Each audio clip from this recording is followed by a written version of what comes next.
Welcome to Tabletop Battle Adventures, DDay, 1030 hours, turn 21, part 4. For all the details, you'll want to watch the introduction video for this turn. I'm looking at Omaha Beach. Then inland some ways to roads leading into Cairn 10, through the hedgerows and some farm buildings. Platoon from 6 Fallschirmjäger holds Cairn 10, both bridges. Bridge in the distance has 14 damage so far. The river lock is also held by 6 Fallschirmjäger. It's open, and it is flooding these green fields. Infantry advance, no run, and no vehicles. If the river lock is shut off, D3 turns, the fields will be able to be used by vehicles and infantry, however they wish.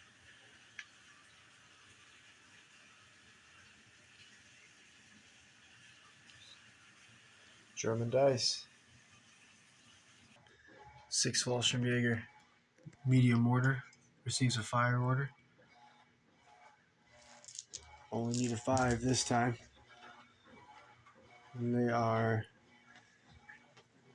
firing on the M5 3-inch AT gun. Will they go down?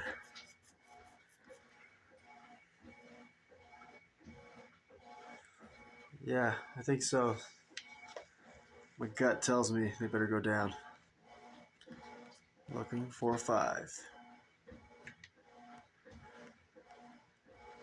2d6 in the scatter dice to see where that 2-inch HE mortar is going to land.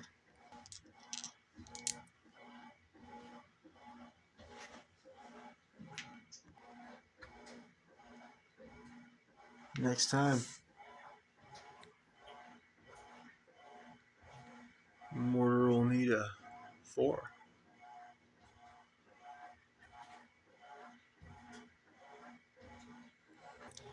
9/16th Grenadiers, 2nd Platoon, 3rd Section Leader, center screen. He's going to receive an advance order. He's going to move and stay in hard cover, but begin retreating.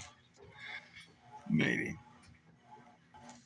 He's got an SMG. It's going to be 2 shots. I think I need to measure. It might be within 12 inches. Alright, so soldier will be hitting on 4s for long range, and that's it. No cover for the 3 soldiers because of the angle. So they'll not go down. We want to cut a hole through that barbed wire if we can. So we're looking for 4s. Misses. 9/16th Grenadiers, 2nd Platoon, Sergeant. He'll receive a fire order. He has 2 pin markers, but he gives himself a +2 for morale. So he'll be testing at a 10 and under. Down to 1 pin marker.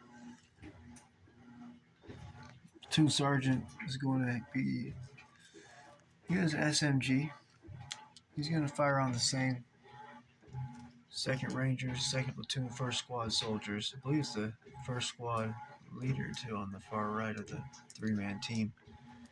We're going to target him, and it'll be on 6s. 3s for long range, and 4s, and then another +2 to 6s for beyond the normal range. Needing 6s. Platoon Sergeant is also able to give out 2 order dice, but he's got only 1 group of soldiers within range. It's the survivors of the Pack 40 that was knocked out earlier in the fight in this bunker. He'll order them to advance, and they're only armed with pistols, so they're going to pick up the LMG and the LMG belts, LMG bullet belts from these dead 2nd Platoon, 3rd Section soldiers. They won't be able to fire until next turn. 916th Grenadiers, 2nd Platoon, 1st Section Leader, and 1st Section LMG Team. They're going to receive an advance order. They're going to exit this bunker. Bunker's got -6, or it's got 6 damage, and it is only a 12 damage bunker, so just a few more hits from tanks or maybe another Navy airstrike.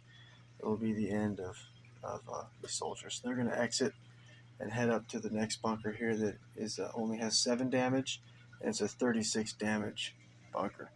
However, the matching bunker here is at 26 damage, so that's why these Germans from the other Germans here from 2nd Platoon are exiting and maybe retreating off the table.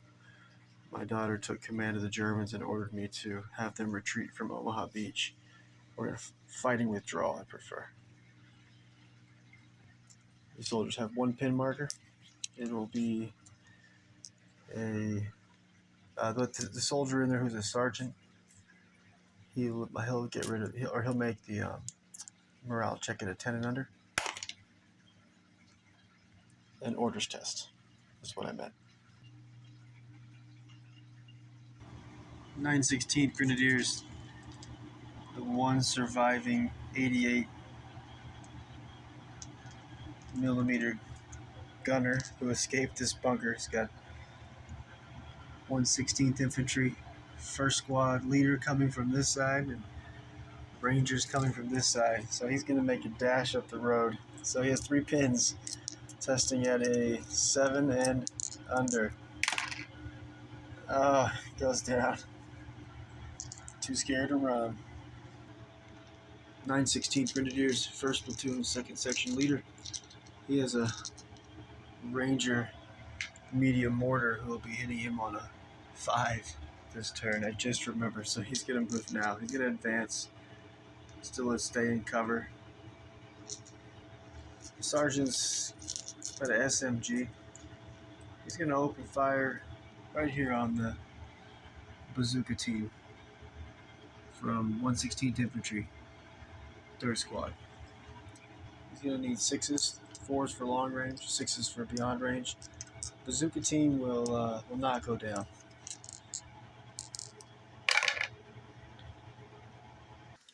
506th Light Mortar. They're waiting for someone with a radio to give them a new target. So from where they're at, the hedgerows block line of sight, by the way. Unless the hedgerows are along a stone wall or brick wall, then the hedgerows don't block line of sight. So these soldiers cannot fire on any targets right now. So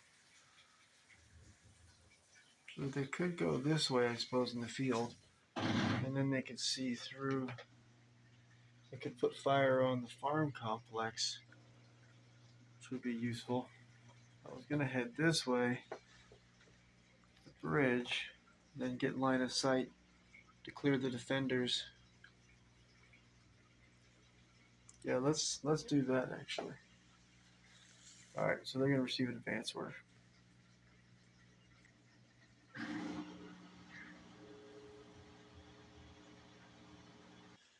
And why they cannot get an order from someone with a radio is platoon commander from the 506, Captain Carey, here in the corn, had to go down to avoid the artillery strike. Colonel Sink, commander of the 506th. I have to look back and watch what happened, but basically the colonel got killed, but the radio operator is still here, but went down. And the 3rd radio operator, who was with platoon leader 1st Lieutenant Corey, who's still alive with the pin markers center screen, but the radio operator lies dead in the dirt. So the only 2 radio operators who can call in coordinates for these mortars, both the medium mortar positioned here on the back left flank, and the light mortar. Well, there's no radio messages coming in, so let's get them line of sight. 506 medium mortar will receive a run order. but we'll only be able to move 6 inches through the flooded field.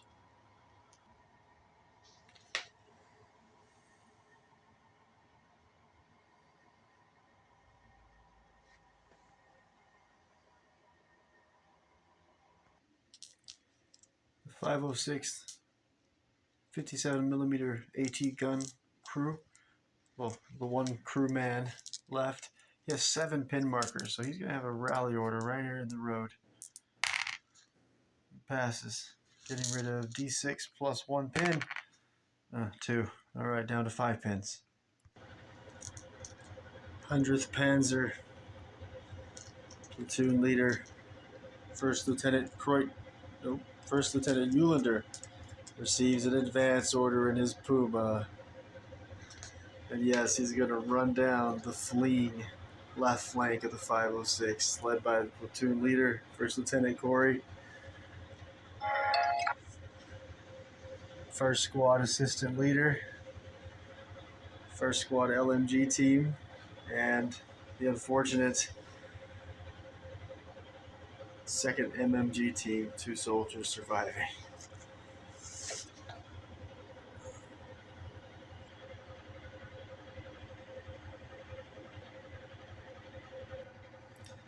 If he fires his MMG, it'll be 3s, movement 4s, 6 shots. If he fires the 2-inch HE, it will be movement 4, close range 3, because the barrel sticks out so close to him. So we're going to target that 2nd MMG team and 1 shot with the 2-inch HE medium AT gun. It'll be movement 4, close range 3. Looking for a 3 to obliterate these GIs.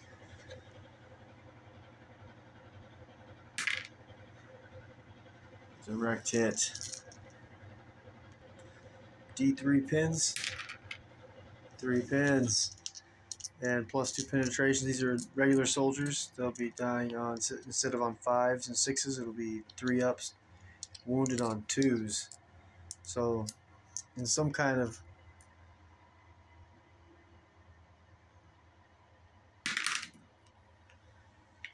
one man survives, and 1 man is dead. The one surviving do we get to pick who it is? No. The one surviving soldier will take a morale check with the LT and the First Squad Assistant Leader Sergeant there. He'll still be testing it at 10 and under. Too bad. Actually want him to run away.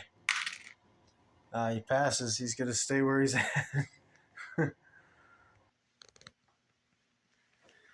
6 Fallschirmjäger flamethrower team receives advance order.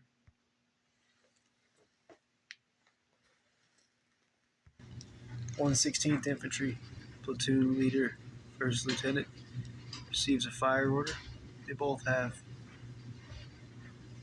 SMGs. They'll need 7s. They're going to fire on the soldier here. Oh, they fired on, who was it? Zoo Command. So need 7s. Oh, 3 possibles.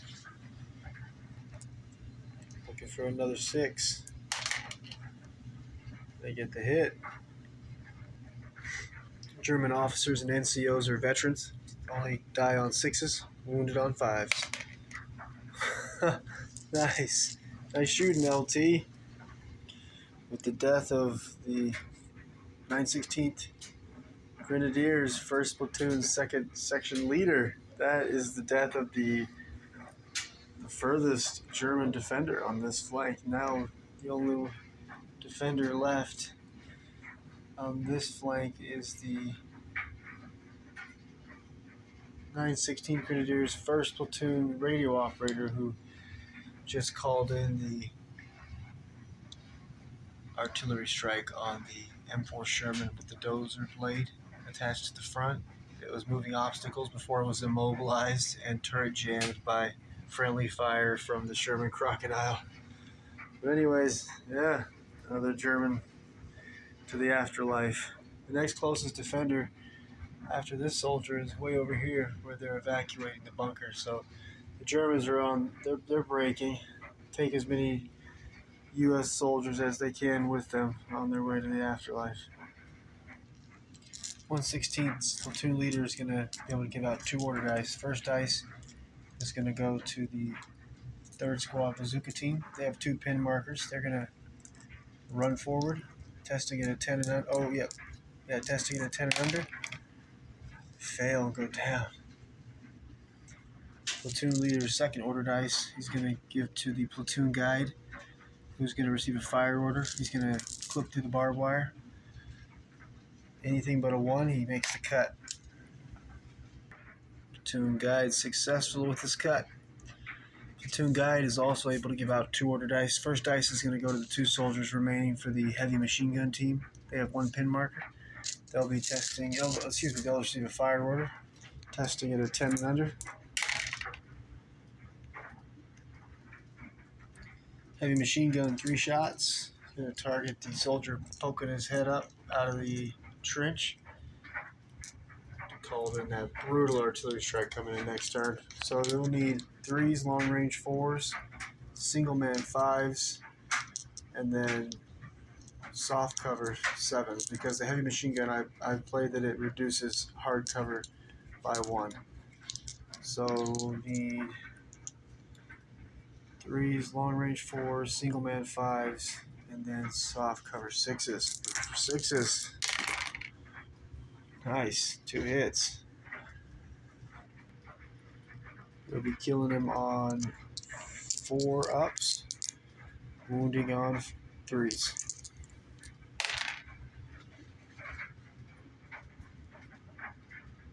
Great shooting by the 116th heavy machine gun. Now no German defenders left other than their landmines that are hidden all through this beach, and anywhere that's light brown terrain has landmines. Still, no more defenders over here. All the way till you get to these troops, like I said, evacuating. Platoon guide's 2nd order dice will go to the 116th medium machine gun. They're going to receive a run order. They're going to reposition here, and that way they can put some fire, however ineffective, on the bunker that's still a big problem in the center screen. A sniper, medium machine gun, and a soldier with assault rifle. So they'll have to take a landmine test, 10 and under. They're good. There we go. MMG will be ready for next turn. 116th Infantry, 3rd Squad leader is going to receive a fire order, and he's going to make a cut through the 2nd barbed wire. Anything but a 1 makes the cut. Nice, get the 2nd cut. Can move into the trench system next turn. 6 Fallschirmjäger, 3-man forward observer team receives advance order. They're going to head back up onto these boxes where they were at earlier. They're not going to be able to get a line of sight on the 506 2nd Squad soldier with the BAR. And I think their target's going to be the 506th 1st Squad assistant leader here. He fired his weapon, so he gave his position away. They'll need 4 shots. Need 7s. Tough shot here.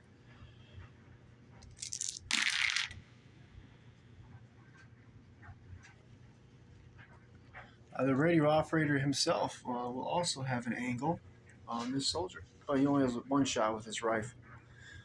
Still needing 7s. 116th Infantry, 3rd Squad assistant leader, and a BAR soldier with him. They have 1 pin marker. They'll receive an advance order. Be testing at a 10 and under. They're good. 10 and under landmine check. They're good. They're going to go ahead and fire on the sniper, who's the center order dice in the bunker. Needing 7s. 116th Infantry, 3rd Squad, 3 soldiers, and a screen with 2 pin markers which seal a run order. They got the platoon leader here. The lieutenant's going to give them the 10 morale boost, so 10 and under. They're good. Landmine check, 10 and under. They're good. Leaving the beach at last. That's a good spot to call it a night. 116th Infantry. The Rangers will be moving through this turn also. Here on the right flank. About 3 nights, and I'll be back down for more D-Day.